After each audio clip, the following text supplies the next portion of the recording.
6 വയസ്സുള്ള ആദിവാസി പെൺകുട്ടി. കാട്ടുകിഴങ്ങ് മാത്രം തിന്ന് ജീവിച്ച കുട്ടിയായിരുന്നു അത്. വിശപ്പ് സഹിക്കാനാവാതെ അവളും കൂട്ടുകാരും ചോറ് കട്ട് തിന്നിട്ടുണ്ട്. വള്ളിയൂർ ഉത്സവകാലത്ത് ജന്മി കൊടുക്കുന്ന കൂലിയിൽ നിന്ന് വാങ്ങിയ ഉണക്കമത്തി ചുട്ട് കഴിക്കുന്നതായിരുന്നു അവളുടെ ജീവിതത്തിലെ വലിയ ആർഭാടം. വസ്ത്രം അലക്കിയിട്ട് അത് ഉണങ്ങുന്നത് വരെ പലപ്പോഴും കുളിക്കാറുണ്ട്. ജന്മിയുടെ വീട്ടിലെ നെല്ല് വേവുന്ന സമയത്ത് കോരിയെടുത്ത് ഉണക്കാനിടണം. അതവരുടെ സ്ഥിരം പണിയായിരുന്നു. ഒരിക്കൽ ആ പെൺകുട്ടി നെല്ലുണക്കുന്ന പണിക്ക് പോയില്ല. ജന്മിയുടെ ഭാര്യ ദേഷ്യത്തോടെ പാഞ്ഞു വന്നു. എപ്പോഴും ദോശയുണ്ടാക്കി തിന്നുന്നത് നിങ്ങളല്ലേ, ഞങ്ങൾക്ക് പഴങ്കഞ്ഞിയല്ലേ തരുന്നത്, അതുകൊണ്ട് നിങ്ങളുടെ പണി നിങ്ങൾ തന്നെ ചെയ്തോ എന്നായിരുന്നു ആ കുട്ടിയുടെ അന്നത്തെ മറുപടി. CK ജാനുവിൻ്റെ ജീവിതകഥയിലെ ഒരു അധ്യായമാണിത്. ആദിവാസികൾക്ക് നീതി കിട്ടിയോ? നരിവേട്ട എന്ന സിനിമ മുന്നോട്ട് വെക്കുന്ന രാഷ്ട്രീയം അതാണ്. കേരളം ചർച്ച ചെയ്യേണ്ട ഒന്നാണിത്. സാഗർ ടോക്സിലേക്ക് സ്വാഗതം.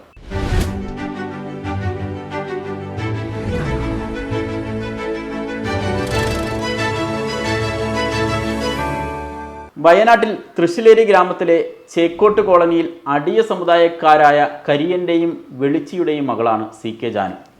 മുത്തങ്ങ സമരത്തിന് മുമ്പ് ജാനുവിൻ്റെ ആദ്യ സമരം വെള്ളിമുണ്ട പഞ്ചായത്തിലെ കോളിച്ചാമ്പാളി എന്ന സ്ഥലത്തായിരുന്നു. 3 കുടിലുകളായി 26 കുടുംബങ്ങൾ അന്ന് സമരം ചെയ്തു. 1989 അന്ന് 1 ഏക്കർ മിച്ചഭൂമിയിൽ നടത്തിയ ആ സമരം, അതിനൊടുവിൽ ഒരു കുടുംബത്തിന് 10 സെൻറ്റ് വീതം ആണ് അന്ന് ലഭിച്ചത്. 1995 പനവല്ലി മിച്ചഭൂമി സമരത്തിന് മുന്നിലും CK ജാനു ഉണ്ടായിരുന്നു. അതിനുശേഷമാണ് 2003 മുത്തങ്ങ സമരം. അടിമമക്ക എന്ന പുസ്തകത്തിൽ ജാനു തൻ്റെ ഈ ജീവിതകഥയൊക്കെ വളരെ കൃത്യമായി എഴുതി വച്ചിട്ടുണ്ട്. ആദിവാസികളെ സമൂഹം നിരാകരിച്ചതിൻ്റെ രേഖപ്പെടുത്താത്ത ചരിത്രം എന്ന നിലയിലാണ് അടിമമക്ക പ്രസക്തമാകുന്നത്. മുത്തങ്ങ ഭൂസമരത്തിൻ്റെ പശ്ചാത്തലത്തിലാണ് നരിവേട്ട എന്ന സോഷ്യോ പൊളിറ്റിക്കൽ ത്രില്ലർ ഒരുക്കിയിരിക്കുന്നത്. ടോവിനോ തോമസ് അവതരിപ്പിക്കുന്ന വർഗീസ് എന്ന പോലീസ് കോൺസ്റ്റബിളിൻ്റെ ജീവിതത്തിലൂടെയാണ് അബിൻ ജോസഫ് പേന ചലിപ്പിക്കുന്നത്. അനുരാജ് മനോഹരമായി തന്നെ സിനിമയെ സ്ക്രീനിൽ പ്രസൻറ്റ് ചെയ്യുന്നുണ്ട്.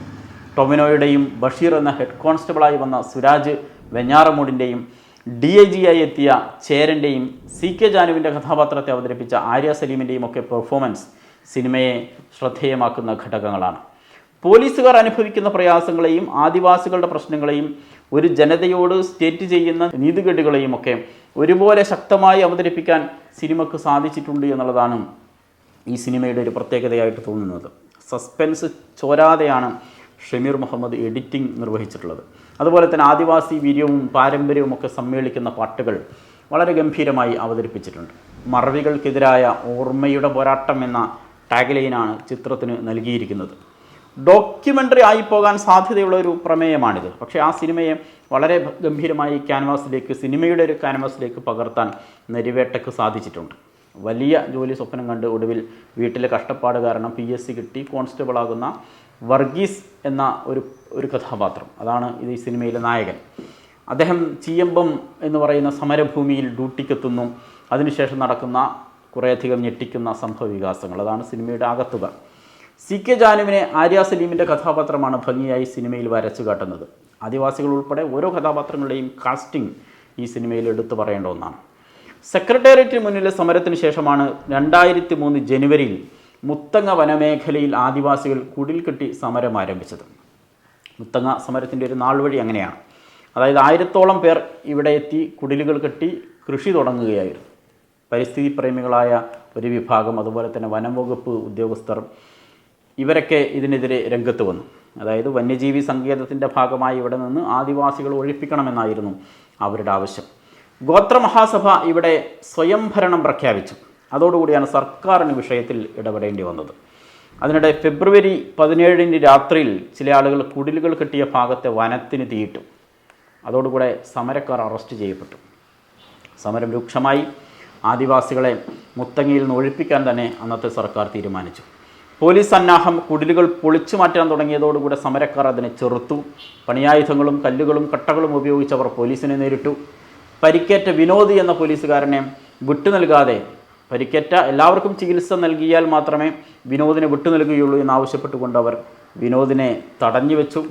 അതോടുകൂടെ പോലീസ് വെടിവെപ്പിന് ഉത്തരവിട്ടു. 18 റൗണ്ട് വെടിവെപ്പ് നടത്തി. പരിക്കേറ്റ് കിടന്നിരുന്ന പോലീസുകാരൻ ഈ സമയത്ത് രക്തം വാർന്ന് മരിക്കുകയാണ് ചെയ്യുന്നത്. മുത്തങ്ങ സംഭവത്തിനിടെ ജോഗി എന്ന ആദിവാസിയും വിനോദ് എന്ന പോലീസുകാരനുമാണ് കൊല്ലപ്പെട്ടത്. എന്നാൽ ഒരു കുഞ്ഞുൾപ്പെടെ 5 പേർ കൊല്ലപ്പെട്ടിട്ടുണ്ട് എന്നാണ് സിനിമയിൽ പറയുന്നത്. അത് ശരിയല്ല എന്നതാണ് യാഥാർത്ഥ്യം. മുത്തങ്ങ സമരത്തിന് പുലിതൂക്കിയിൽ നിന്നെത്തിയ നാരായണൻ്റെയും ആളുവിൻ്റെയും 9 മാസം പ്രായമുള്ള ഒരു കൈക്കുഞ്ഞ് സമരത്തിന് ശേഷം 2 ദിവസത്തിന് ശേഷം പനി ബാധിച്ച് മരിച്ചിട്ടുണ്ട് എന്നതല്ലാതെ മറ്റ് മരണങ്ങളൊന്നും അവിടെ നിന്ന് റിപ്പോർട്ട് ചെയ്യപ്പെട്ടിട്ടില്ല. മുത്തങ്ങ സമരത്തിന് ശേഷം കേരളം കണ്ട ഏറ്റവും വലിയ ഭൂസമരം പത്തനംതിട്ടയിലെ ചെങ്ങറയിലായിരുന്നു. മുത്തങ്ങയിൽ CK ജാനുവും ഗീതാനന്ദനുമാണ് നേതൃത്വം നൽകിയതെങ്കിൽ ചെങ്ങറയിൽ ലഹഗോപാലൻ്റെയും സെലീന പ്രഖാനത്തിൻ്റെയും നേതൃത്വത്തിലായിരുന്നു സമരം.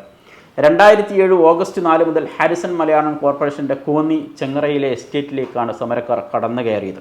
മുത്തങ്ങയേക്കാൾ കൂടുതൽ ആളുകൾ ഈ സമരത്തിൽ പങ്കെടുത്തു. 4000-ലേറെ കുടുംബങ്ങളാണ് മാസങ്ങളോളം സമരം ചെയ്തത്. റബ്ബർ തോട്ടത്തിൽ പ്ലാസ്റ്റിക് ഷീറ്റുകൾ വലിച്ചു കെട്ടിയ കുടിലുകളിലാണ് അവർ താമസിച്ചത്. തോട്ടം തൊഴിലാളികൾക്ക് വേണ്ടി എന്ന പേരിൽ CITU ഉപരോധം അവിടെ വന്നു. അതോടുകൂടെ സമരഭൂമിയിൽ പട്ടിണിയും ദുരിതവും വ്യാപകമായി.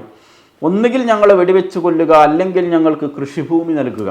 ഇതായിരുന്നു ചെങ്ങറ സമരത്തിൻ്റെ മുദ്രാവാക്യം. 790 ദിവസങ്ങളിലാണ് ചെങ്ങറ സമരം നടന്നത്. 2009 ചെങ്ങറ പാക്കേജ് പ്രഖ്യാപിച്ചു. ആദിവാസികൾക്ക് 1 ഏക്കർ, ദളിതർക്ക് 1/2 ഏക്കർ, മറ്റുള്ളവർക്ക് 1/4 ഏക്കർ എന്നൊക്കെ കൃഷിഭൂമി നൽകും എന്ന് കരാർ വന്നു. 65 കുടുംബങ്ങൾക്ക് വാസയോഗ്യമായ സ്ഥലം ലഭിച്ചു. 1495 കുടുംബങ്ങൾക്ക് 10 ജില്ലകളിലായിട്ടാണ് ഭൂമി ലഭിച്ചത്. കാസർഗോഡ് നൽകിയ 25 ഏക്കർ ഒഴികെ 200 ഏക്കറിലും കരിമ്പാറകളാണ് എന്ന് പരാതി ഉയർന്നു. അതായത് വാസയോഗ്യമല്ലാത്ത ഭൂമിയാണ് പലർക്കും ലഭിച്ചത്. ഇറങ്ങിപ്പോകാൻ പറഞ്ഞവരോട് പോകുന്നെങ്കിൽ സ്വന്തം ഭൂമിയിലേക്ക് എന്നാണ് സിനിമയിലെ സമരനായിക പറയുന്നത്. ഇത്രയൊക്കെ സമരങ്ങൾ നടന്നിട്ടും ആദിവാസി സ്വന്തം ഭൂമിയിലേക്ക് പോയോ എന്നൊരു ചോദ്യം ഇപ്പോഴും ബാക്കിയാണ്. ചെങ്ങറയിലും ആറളത്തും അരിപ്പയിലും മുത്തങ്ങയുടെ തുടർച്ചകളുണ്ടായി. ഭൂപരിഷ്കരണത്തിലൂടെ ആദിവാസികൾ കൃഷി ചെയ്തിരുന്ന ഭൂമി അന്യാധീനപ്പെട്ടു പോയി എന്നാണ് ഈ സമര നേതാക്കളുടെ പ്രധാനപ്പെട്ട ഒരു ആരോപണം. അതായത് ഈ ഭൂമികളൊക്കെ പിന്നീട് മിച്ചഭൂമികളായി. രേഖകളില്ലാത്ത ഭൂമിയിൽ പലതും കയ്യേറ്റക്കാർ കൊണ്ടുപോയി. ഭൂപരിഷ്കരണത്തിലൂടെ കൃഷിഭൂമി നഷ്ടമായവർ പിന്നീട് കോളനികളിലേക്കും ലക്ഷം വീടുകളിലേക്കും അരികുവൽക്കരിക്കപ്പെട്ടു. വിശാലമായ ഭൂമി ഉണ്ടായിരുന്നവർ വെറും 4 സെൻറ്റിൻ്റെ ഉടമകളായി. ചോളവും തിനയും ചാമയും മത്തനും കുമ്പളവും ചിരങ്ങയും ഒക്കെ കൃഷി ചെയ്തിരുന്ന ആദിവാസിക്ക് ഭൂമിയില്ലാതെ വന്നതോടെ അവർക്ക് കൃഷി അന്യമായി. അവർ കൂലിവേലക്കാരും പട്ടിണിക്കാരുമായി. ഭൂപരിഷ്കരണം ആദിവാസികളെ നശിപ്പിച്ചു എന്നാണ് അവരുടെ അനുഭവം. മുത്തങ്ങ സമരത്തിനിടെ കൊല്ലപ്പെട്ട ജോഗി അണ്ണൻ്റെ മകൾക്ക് സർക്കാർ ജോലി കിട്ടിയെന്നല്ലാതെ സമരലക്ഷ്യമായ ഭൂമി കിട്ടിയില്ല. കണ്ണൂർ ആറളം ഫാമിൽ ആദിവാസികൾ കൊടുത്ത ഭൂമിയിൽ 16ഓളം പേരെയാണ് ആനകൾ ചവിട്ടിക്കൊന്നത്. ടാറ്റയുടെയും ഹാരിസണിൻ്റെയും കൈവശമുള്ള കണക്കിൽപ്പെടുന്നതും കണക്കിൽപ്പെടാത്തതുമായ ഭൂമി അളന്നു തിട്ടപ്പെടുത്തി ഭൂരഹിതർക്ക് കൊടുക്കണമെന്നാണ് ഭൂസമരത്തിന് രംഗത്തുള്ളവരുടെ ആവശ്യം. 50 ഏക്കർ പട്ടയത്തിൻ്റെ പേരിൽ 50,000 ഏക്കർ പിടിച്ചു വച്ച കുത്തകകളെ ഒരു സർക്കാരും തൊടുന്നില്ല എന്നാണ് ഇവരുടെ ആരോപണം. ഈ പ്ലാന്റേഷനുകളിൽ ഒരു സർവേ നടത്തിയാൽ കേരളത്തിലെ മുഴുവൻ ഭൂരഹിതർക്കും ഭൂമി കൊടുക്കാൻ സാധിക്കുമെന്നാണ് കണക്കുകൾ വെച്ച് ഇവർ പറയുന്നത്. എന്നാൽ ഈ ആവശ്യങ്ങളൊന്നും നിലവിൽ അംഗീകരിക്കപ്പെടാത്ത കാര്യമാണ്. ഓരോ തുള്ളിച്ചോരക്കും ചരിത്രം കണക്ക് ചോദിക്കുമെന്നാണ് നെരിവേട്ടയുടെ ഒടുക്കം പറഞ്ഞു വെക്കുന്നത്. കണക്കുകൾ ചോദിക്കേണ്ടത് ഭരണകൂടത്തോട് മാത്രമല്ല, ഭൂസമരങ്ങളെ ഒറ്റിയ നേതാക്കളോടുമാണ്. CK ജാനു ഒരു സമരനായികയായിരുന്നു. പക്ഷേ പിന്നീട് ജനാധിപത്യ രാഷ്ട്രീയ സഭ എന്ന രാഷ്ട്രീയ പാർട്ടി ഉണ്ടാക്കി NDAയുടെ ഭാഗമായി പോയി. സാമ്പത്തിക ക്രമക്കേട് ഉൾപ്പെടെ പല വിവാദങ്ങളിലും അകപ്പെട്ട് സ്വന്തം ക്രെഡിബിലിറ്റി നഷ്ടപ്പെടുത്തുന്ന അവസ്ഥയുണ്ടായി. മറ്റൊരു കാര്യം, ഇനി ഇത്തരം സമരങ്ങൾക്ക് പ്രസക്തിയുണ്ടോ എന്നതാണ്. ഭൂരഹിതർക്ക് കൊടുക്കാൻ പര്യാപ്തമായ വാസയോഗ്യമായ കൃഷിഭൂമികളും മറ്റും കേരളത്തിലില്ല എന്നതാണ് യാഥാർത്ഥ്യം. നാൾക്കുനാൾ കേരളത്തിൻ്റെ ജനസാന്ദ്രത കൂടി വരികയാണ്.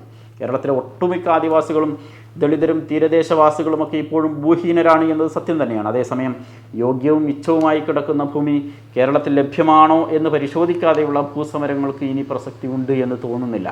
എന്നാൽ അന്തസ്സോടെ ജീവിക്കാനുള്ള അവകാശങ്ങൾക്ക് വേണ്ടിയുള്ള സമരങ്ങൾ തുടരുക തന്നെ വേണം. Thank you.